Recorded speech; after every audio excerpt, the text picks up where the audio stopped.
Hey guys and girls, it's Blackjack with 396 Guitars. We have something new. We're going into a new endeavor on a new jazz bass build. I want you guys to come along. I'm going to show you how I start from scratch and move through a build using spare parts in my inventory. It's going to be pretty cool. I have a customer that asked, I sold him a guitar, my parts caster. He asked me out of curiosity if I knew anyone who had a bass to sell. And I got a dumb look on my face and didn't know how to answer him because I didn't really have a bass to sell. But then I went home and slept on it for a couple of days and I go, wait a minute, I've got parts all over my shop. Why don't I do a tutorial on how to inventory and put together all the parts that you need to put together in this case, a jazz bass. It's going to be pretty cool. It's going to be exciting. If you dig what I'm doing, like and subscribe. Let's get to work. So what's on the bench? You can see we've got two necks. We have a pick guard. We have some wiring and some pots here. We have a control panel with some pots in it. We have some pickups. We have a Fender Genuine Parts bridge and saddle assembly. Now, when I tell you the difference, I'm gonna make it very clear what isn't Fender. This is Fender. This is Fender. These are not. Those are good 500K pots. The control plate is Fender. This is genuine Fender.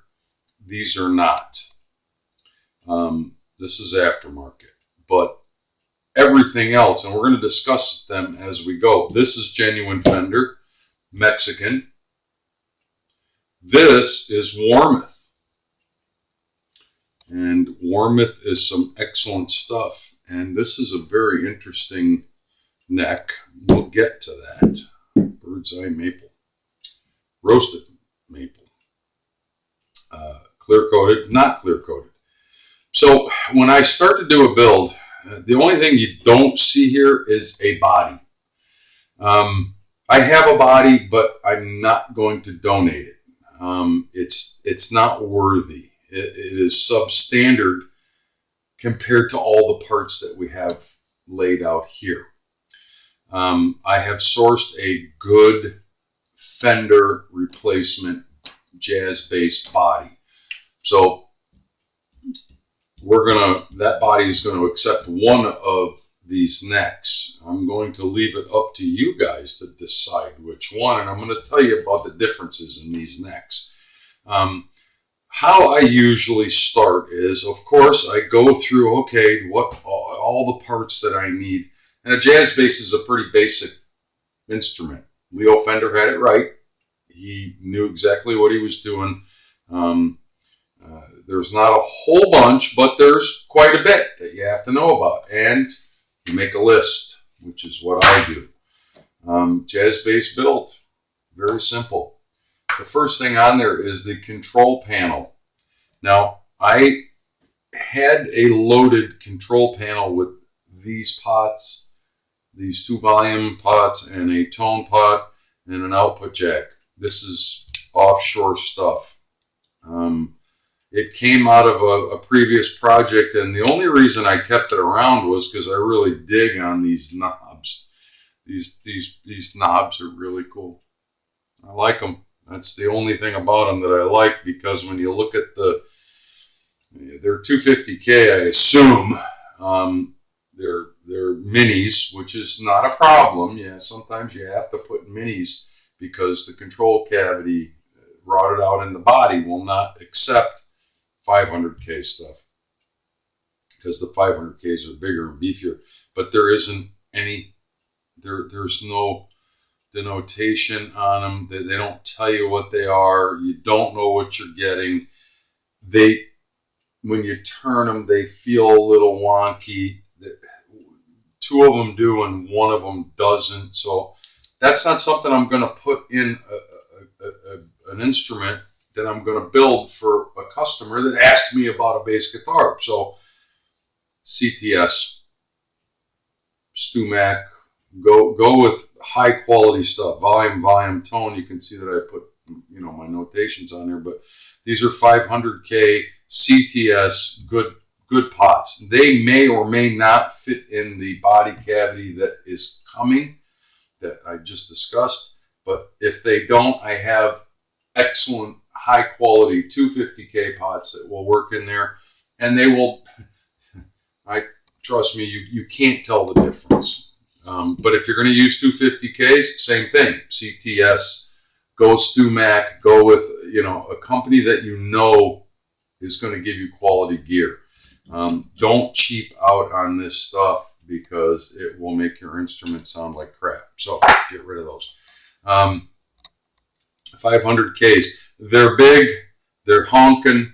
I prefer them. You know, you ask 10 different people about 500K and 250K, and they'll tell you 10 different things. So that being said, this is what we're going to try to put in there. Chrome, I may even try to zhuzh this up and paint it or do something with it, but who knows. Next thing, genuine Fender.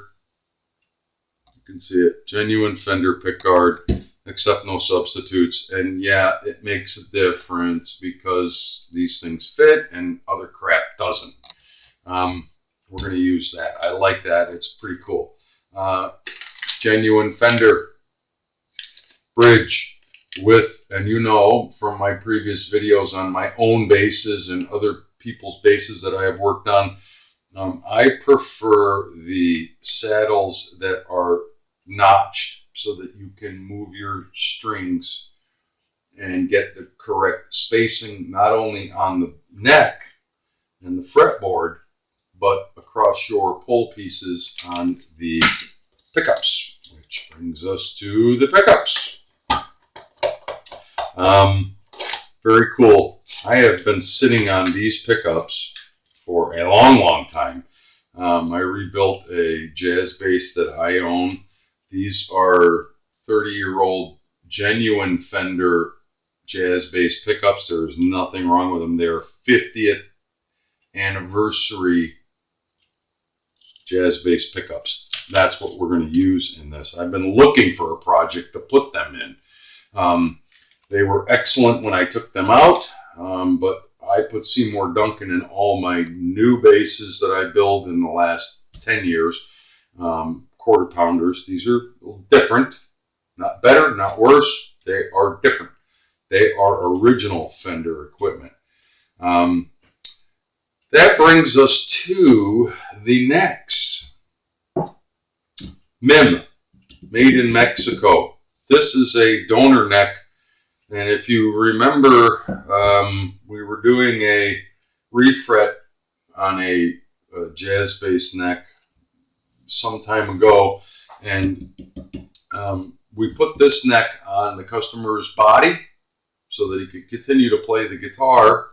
It was a little extra work, but you know, when you're doing a refret, I didn't mind it. And I've had this neck kicking around. I love it because it's roasted maple, and that's what I always get. Made in Mexico does not frighten me in the least bit. Offshore stuff, be careful. Made in Mexico stuff, in my opinion, is just as stable and good, high quality as that West Coast state. You can argue all you want about that ad nauseum, and people do. I like them. I played that guitar a lot with this neck on it, and it's really stable. And the neat thing is you can adjust the truss rod right here whenever you need to, although roasted maple generally doesn't need to be adjusted all that much. Once a year, once every other year, you check your neck relief and stuff. We've gone through that. Check old videos. Warmoth,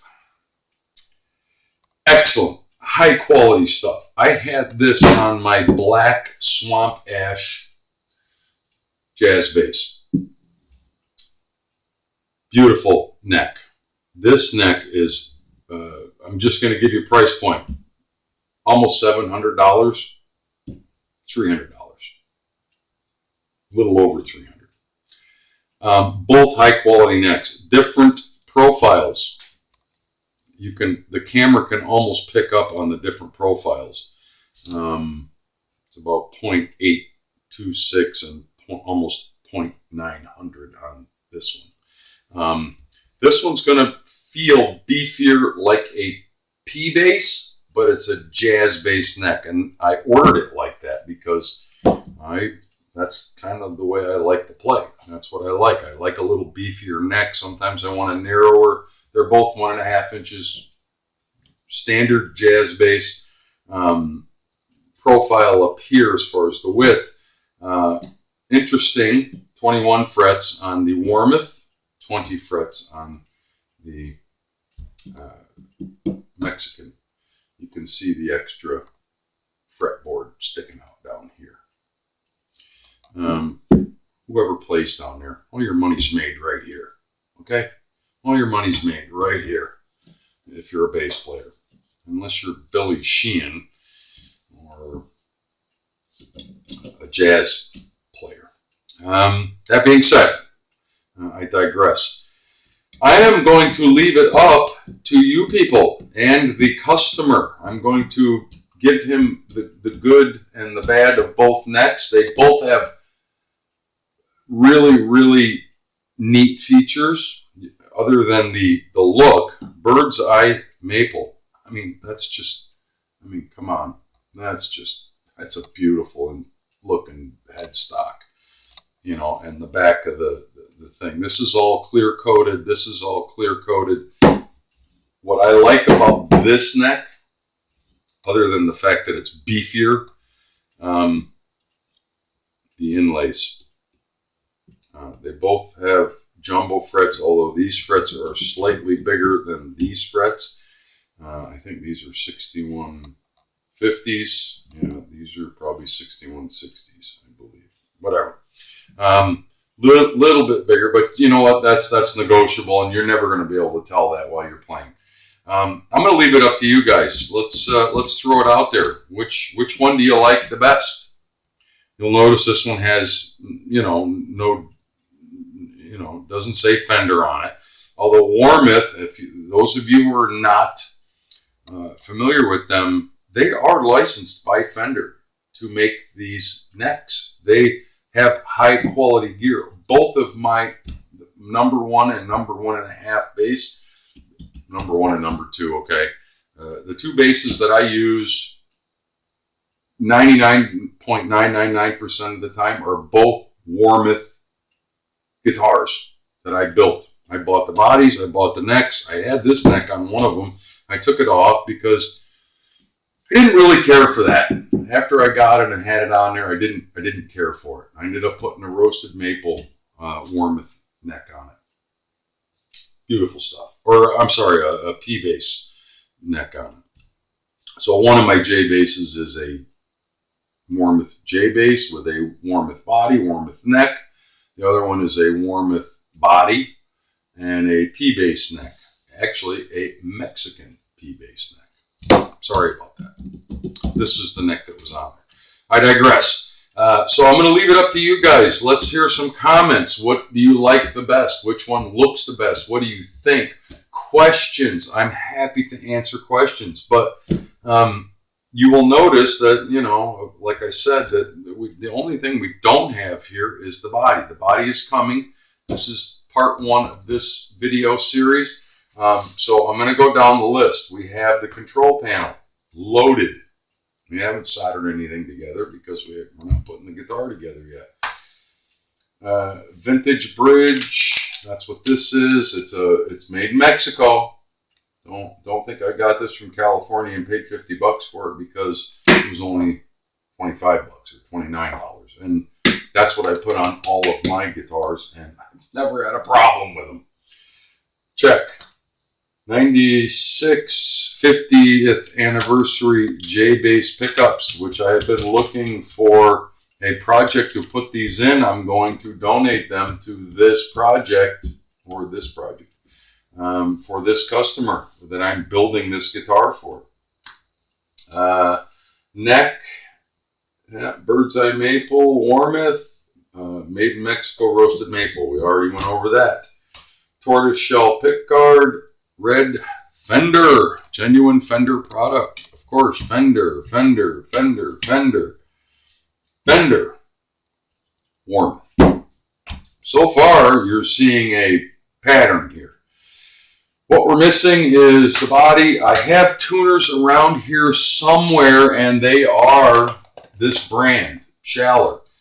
That's all I put on my basses. That's whichever neck gets chosen by you and or the customer. Literally, the customer is going to decide, but I'd like to hear from you guys anyway. You know, it's going to get Schaller tuners in it because they're the best. And unless you're getting a real Fender right off the rack with good, solid gear in it, I recommend Schaller. Unbelievable product. I use it on all my stuff. Not only tuners, but other stuff too. Bridges, refer to the Paul Stanley bridge and saddle assembly. So this was a quick video to talk about the next project. We're really excited about it. I want you guys to chime in on what you think is going to be the better neck. What you think would work. What do you like the best? And I'm going to take that to the customer and I'm going to say, hey, you know, this is what we got. So quick, short video. Thanks for hanging in there. If you dig what I'm doing, like and subscribe. We'll talk soon.